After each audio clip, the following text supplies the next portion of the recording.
All right, all right. Thank the good Lord for so much. Hope and pray everybody's doing well on this beautiful, blessed Wednesday. Another day that the Lord has made, and I'm going to rejoice and be so glad in it. In this video, I want to talk about Jeremiah for a moment, known as the weeping prophet.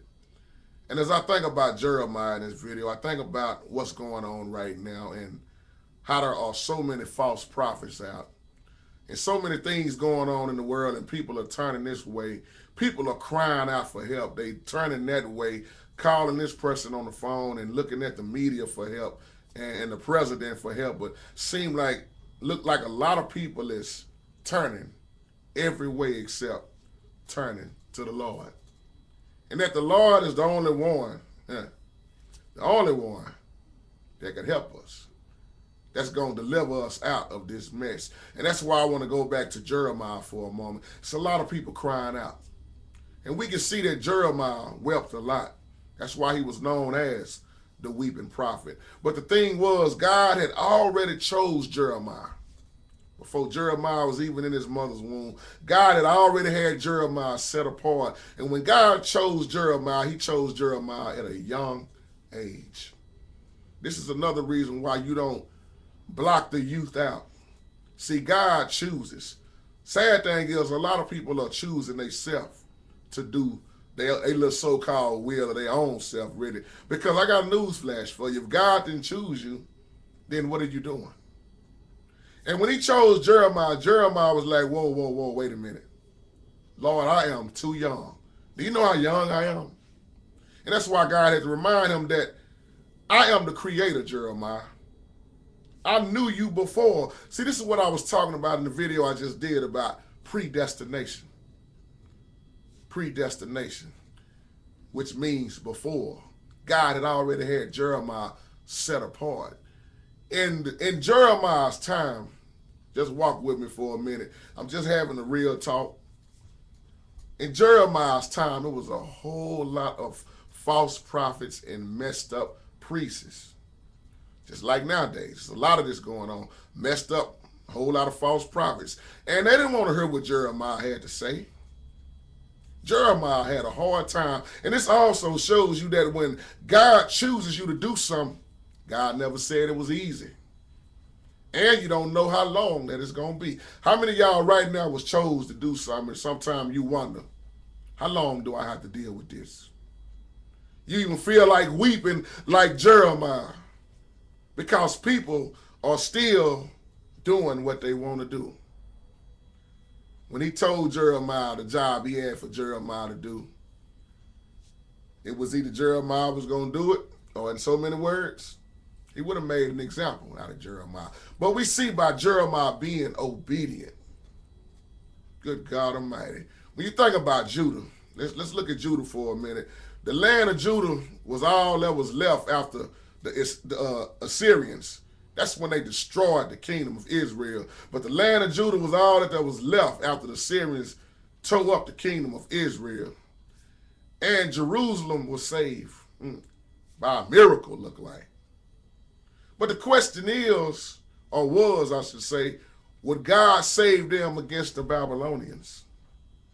And they needed an answer. They needed an answer real bad. And God provided them with that answer through who? Prophet Jeremiah. He gave them the answer through weeping Jeremiah. See, let me tell you something. It's not about your church you go to. It's not about the religion that you claim to be in, because the church that you go to don't save you. Religion, sure as hell, don't save you. And it's only God that does the saving. This is another reason why you don't know who's going where. He said, let the wheat and the tares grow together. See, you can't do the separation. I told y'all in that video, when you look at wheats and weeds in the field, they look too much alike. And if you go out there and pull it up, you might pull out the wrong one. Well, what are you saying, JT? Well, that's the parable that the Lord used, because it's going to be harvest time. Seems like harvest time is coming quicker than you think, or are we in harvest time? I'll let you answer your own question. I'll let you answer that question yourself. In other words, you got the wicked folks and you got the true children of the Lord. Some people you can't tell which side they on, even though Jesus say you know a tree by his fruit. But some people can act a good game because they can act one way around certain people, or they might act this way at church. They can fool you, but they can't fool the Lord.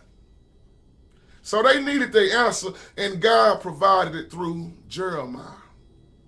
Oh, yes. Just like when he chose Moses, their job was not easy, people. And I got a news flash for you in this video. Your job is not easy. Your job is not easy. Think about it. What's easy about it? Look at the followers of Christ. Look at Stephen, how Stephen was stoned to death. Matter of fact, look at what they did to Jesus. Matter of fact, when Paul was converted over from Saul to Paul and he started following Christ, look what they did to Paul. Look at how King David was on the run. You see how it just goes on and on and on. See, one thing about Jeremiah, like I say, he was young when the Lord called him, but he saw a lot. The thing I liked about Jeremiah, he continued to serve as prophet until after the destruction of Jerusalem. Weeping prophet Jeremiah suffered a whole lot of hatred, a whole lot of persecution, but he stayed obedient. See, most Christian folks, they don't want to hear the word hatred or persecution. See, everybody like this, this being taken out of her head of time. We don't need to face tribulation, persecution, and all this stuff when it's going on right now and been going on.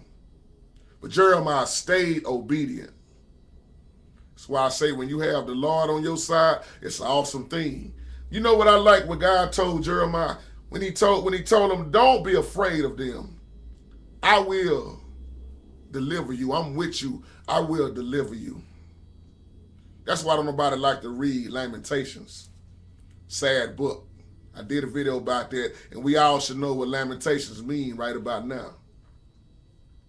That's why you won't hear most sermons come out of that book. But when you think about Jeremiah lived through them terrible years. He had to tell them what thus said the Lord. Because you look at the sins that they had against the Lord, and y'all know who I'm talking about. And he had to tell them that, you know what? Because of y'all sins, y'all wickedness, Babylon will conquer you and destroy you. They're going to destroy, Babylon going to conquer, and they're going to destroy Jerusalem and put the people in captivity. And Jeremiah advised Jerusalem to just go ahead and surrender to the king of Babylon. They pretty much, in so many words, looked at Jeremiah as a traitor. So you can see why Jeremiah wept so much. How his heart went out for it. And how just like nowadays, you are a child of the Lord, and how most people going to go up against you. The Lord said in his word, keep in mind, if the world hates you, they hated me first. And what's cold is that Jesus was a Jew, and Jesus was rejected by Jews. And he still to this day are rejected by a lot of Jews. Still to this day, a lot of Jews don't believe in Jesus. Don't believe that Jesus was this or that. And when the Jews rejected Jesus, you know what I like? Jesus went right on to the Gentiles. I can't focus on who like me and who don't. I got to move on to people that really need to be helped. And that's why JT keeps on moving on regardless. I'm past a lot of stuff. I keep moving. You cannot make nobody be saved. All you can do is tell the news and spread this gospel and pray for people. Because we don't do the changing. Only God can. But we can play an impact on helping somebody by telling them about the Lord. Salvation is so important. It's a lot of people weeping right now like Jeremiah because it's a lot of people want the whole world to be saved, and it's not going to happen. This is why you have this thing being taught about universal salvation. Everybody's not going to be saved. I hate to tell you that, people, and break it to you, but everybody is not going to be saved. That's not an opinion. That's what the true word of God says. Jesus said that himself when you look at Matthew once again when he talked about the gates.